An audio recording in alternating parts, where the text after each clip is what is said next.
It's Megan from the Neuro Studio again, and I am back with another knee hyperextension drill. But this time, it is not touch-based, it is using your eyes and a head-mounted laser. I am using a head-mounted laser made by Motion Guidance. We will put the link below, and the reason I'm using this one, it's because it's the only one I use with my clients and recommend. The reason is it's adjustable and a green light. Do not waste your money on other lasers. Do yourself a favor and get this one.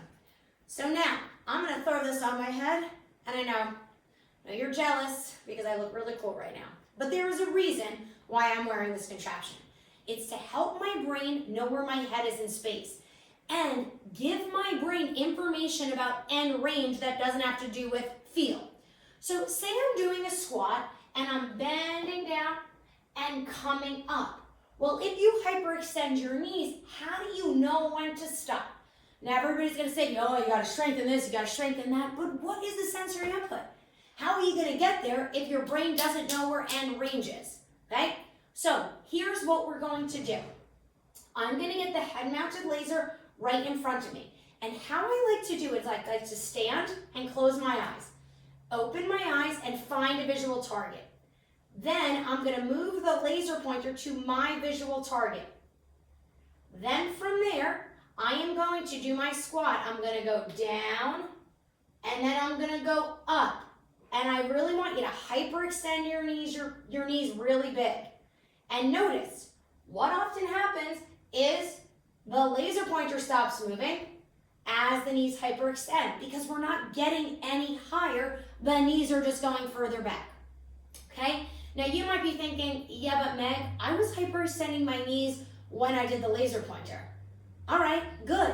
Do it again and find a more comfortable position, and dare I say, maybe even with a little knee bend for this drill. Get your laser pointer sorted, and then you're just going to squat down, moving the laser pointer down, and back up to your target. As soon as it goes to the target, that's when you stop. Don't keep straightening your knees. You're already up. Again, down and up to your target. Down and up to your target. So you don't have to worry, am I there yet? Should I go another inch, less an inch? Your laser is going to tell you when to stop. But here's a little extra tip. As someone who's had multiple concussions, I like to move my head a lot when I squat. And I don't feel like I am.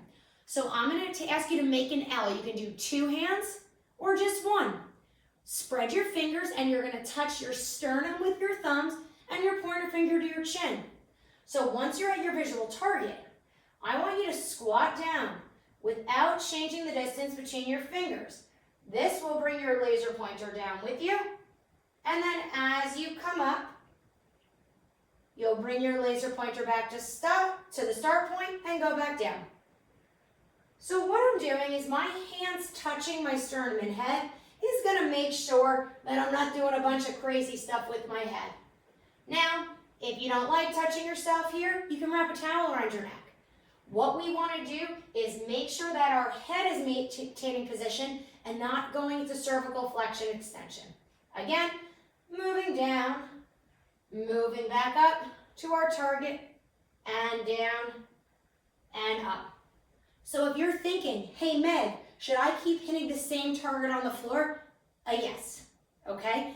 Now, maybe as you get warmer, you can go further down. Great.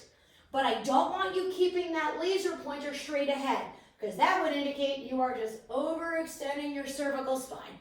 And let's be honest, I'm not squatting to try to strengthen my cervical spine.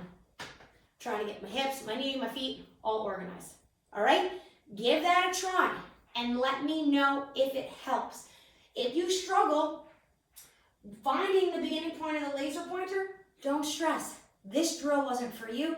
And stay tuned because we have other ways to help with knee hyperextension. There is no one-size-fits-all approach. You have to find the sensory approach that works for your unique brain and body. Comment below if this helped. Comment if you have any questions.